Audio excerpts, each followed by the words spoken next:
Hi, here is a video which is actually going to contain no Agda whatsoever, although it's very possible and you're very welcome to take what's in this video and translate it into Agda, which could be a fun exercise. But I'm going to stick to this little fake whiteboard here instead. So I want to discuss something called universal properties, which is an elegant and popular way among category theorists to very succinctly describe properties and prove things about them. So the general motivation is the following. So I'm going to focus on products for this, but this works for many other kinds of structures.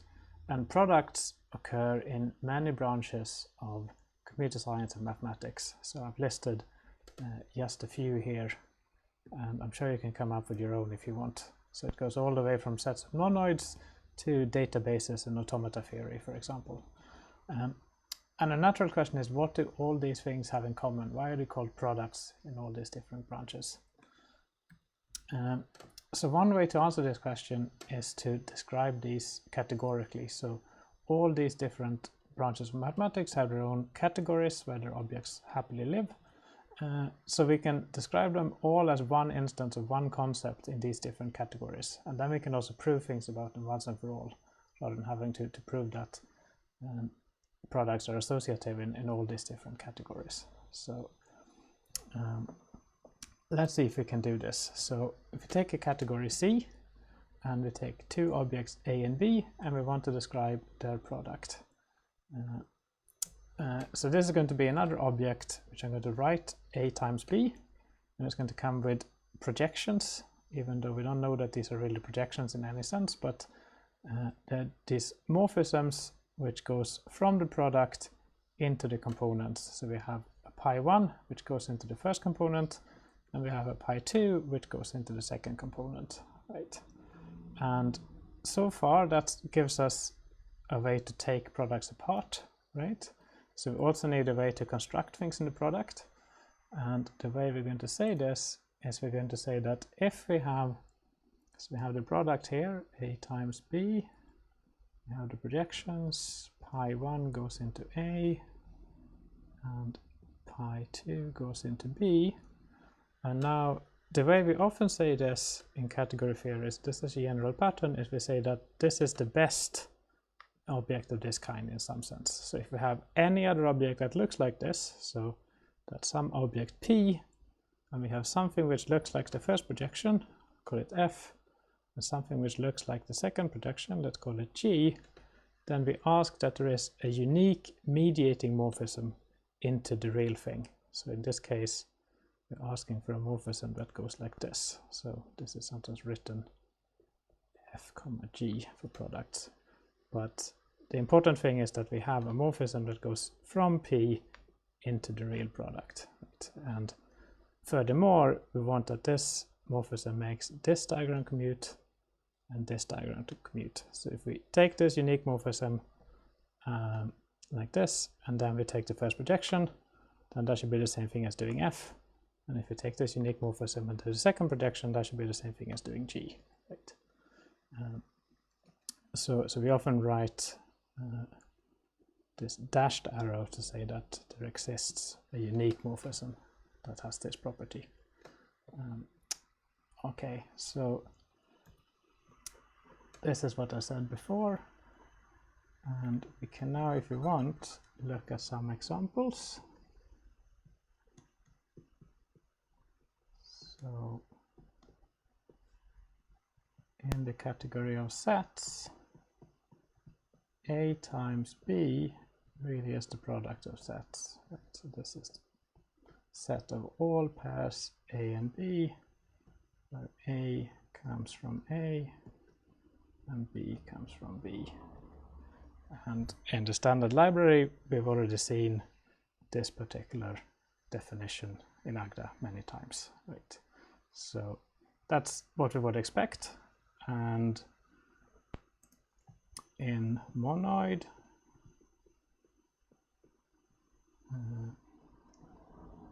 A times B has carrier carrier of A times the carrier of B, and A, B times A prime, B prime is component-wise A times A prime, B times B prime. Right. So you still have to be clever when you prove that these really are products. And you still have to do work for that. But after you've done that, you know that they are products, and then you can use this so-called universal property here for these things. So let's give one example of this, which is that this is always commutative. So the product A times B is isomorphic to the product B times A. So isomorphic here means that there are maps in both directions. So there's a map going this way and there's a map going that way. And if you first go here and then back again, that's the same thing as doing the identity on here. And if you first go here and back again, that's the same thing as doing the identity here. Right? So this is often the best notion of equality of objects in category theory. Okay, so let's see if we can prove this. We're going to use the universal property. So we look at A times B, which has its projection, it's a little bit bigger. The first projection into A, and the second projection into B. And now we're interested in a map into this product, right? So if I look at B times A down here, then if only I could make this look like this product, then I will get a unique map going up here, right? But of course I can, because here I have the second projection for this product that goes into A, and here I have the first projection for this product that goes into B, right? So that means that this looks like this product, which means that I have this unique map that goes up here. And similarly, if I do the same thing but the other way around, I get a unique map that goes down here, right? So that gives me the maps in both directions. And now all I need to do I need to show that this is really the identity if I compose these things, right? Okay, but if we look at the identity here, then that's also a map that goes from here to here, and it makes these diagrams commute, right?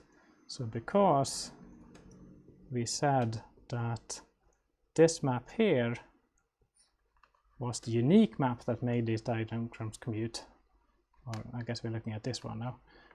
This one was the unique map that made these diagrams commute. That means that if I do this composite, then the identity is another one that does this. So these must be the same because there's only one that does it. And similarly, if you look at identity down here, by the same reasoning, we see that the composite must also be the identity. So we could show just by the property of having a unique map that we really had this isomorphism between these two things. So this works in every category, right? So it works in set, it works in monoid, it works in topological spaces, databases, automata, etc. So you know this once and for all after doing this proof.